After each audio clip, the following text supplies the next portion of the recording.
Hey guys, welcome to the channel, and in this video I will be explaining you one question from tree series of an interbit. So this question is basically we have given a binary tree, and what our task is we need to find out whether this tree is height balanced or not. So what I mean by height balanced is, suppose if we take this tree and if we take any node in this tree, let's say in this case we have taken this tree, then the left then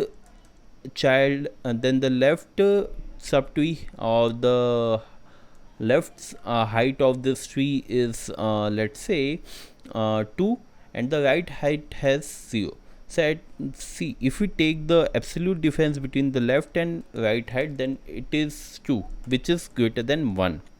So this is not a height balanced tree. See, the height balanced tree is defined as a binary tree in which depth of two subtree of every node never differ more than by 1. If we have taken, let's say, 1 2 3 and this is 4, so this is a height balanced tree because 3 has a left height of 0, right height as 0, 2 has a left height of 1, right height as 0, so it's also equal to 1.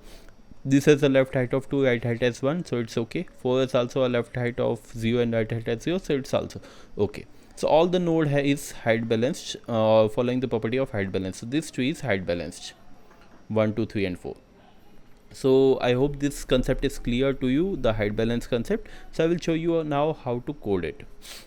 Okay, what we have given this tree, let's say let me change the color. We have given this tree as 1 2 3 4, and what we need to do, we need to find whether this tree is height balanced or not. So I have taken one function or created one function to ours which have passed the root node of this tree, that is 1, and a boolean flag. So what this flag is, this flag is updated with either false if at any point of time any node will not follow the height balanced property of a tree. So I have initialized this flag with 2, but at any point of time if it is not following the property, that is if absolute difference of L and R is greater than 1, so I will make this flag as false. Okay, so this flag is for that purpose, and I will call this function to ours from this main is balanced function. The first condition we need to check is if a is equal to null, then we will simply return from here, because if we traverse this left child, let's say fourth left child, so its left child is null, so height is 0 in this case, so it will return height of 0.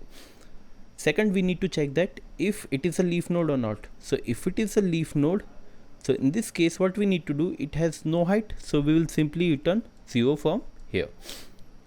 Okay, if suppose we have a leaf node, so we will simply return from 0 from here. After that, at any point of time, we need to maintain two variables, that is L and R, which will store for each node the left and the right height. So we will maintain this for 1, and we see that a left is not equal to null, so we will recursively call this function left function with 1 added to it. That means L is equal to 1 plus whatever we get from the left side of it. 2 again will maintain two variable L and R, and L is equal to 1 plus whatever we get it from the left hand side.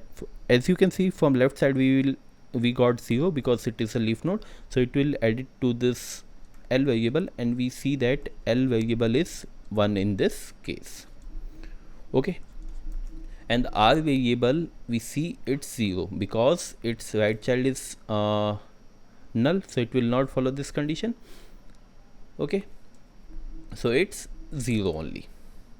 And after that, when we are at node number 2, what we are going to return, we are going to return maximum of L and R, because if we are considering this node number 1, then we need to see the maximum height of it, and maximum height of is found out by using max of L and R. So 2 will return 1 from here, which is added with this L 1 plus 1, which is equal to 2. So as you can see, the left height of this node number 1 is 2. Similarly, we found out the right height as 1, and we see the difference of these two also as 1, which is less than equal to 1. Okay, so this node also following the height balance property. Likewise, all the other nodes follow the height wise properties. So these are the basic condition check which I have done. This is traversing from left, this is traversing from right, and this is the condition check for height balance, and at the end we will simply return max of L and R. Okay, so this flag is updated with false if at any point of time any node will not follow the height balanced property. So this is pretty straight question from TUI series. So hope this is clear to you. If it is not clear to you, then watch this video again and it will be clear to you. And one thing also you need to keep in mind is this is also the formula for calculating maximum height of a binary tree. So it's just minor modification and you will solve that code also. Thank you.